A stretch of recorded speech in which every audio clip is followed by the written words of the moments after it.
বিমান বাহিনীর একাডেমিতে গ্রীষ্মকালীন রাষ্ট্রপতি কুচকাওয়াজ 2026 অনুষ্ঠিত হয়েছে যশোরে।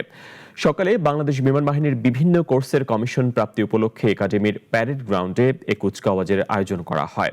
অনুষ্ঠানে প্রধান অতিথি হিসেবে কুচকাওয়াজ পরিদর্শন, সালাম গ্রহণ ও গ্র্যাজুয়েটিং অফিসারদের মাঝে পদক ও ফ্লাইং ব্যাজ বিতরণ করেন বাহিনীর প্রধান air chief marshal Hasan Mahmud খান।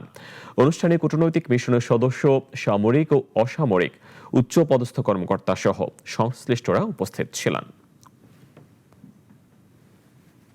সর্বাধুনিক multirole combat aircraft, attack helicopter, air defence radar, ভূমিভিত্তিক আকাশ প্রতিরক্ষা সক্ষমতা বা short range medium range surface to air missile, anti drone ব্যবস্থা, আনম্যান্ড এয়ার ভেহিকল এবং নেটওয়ার্ক সেন্ট্রিক ওয়ারফেয়ার সক্ষমতা সংযোজনের মাধ্যমে আমাদের অপারেশনাল সক্ষমতা উল্লেখযোগ্যভাবে বৃদ্ধির কাজ হাতে নেওয়া হয়েছে।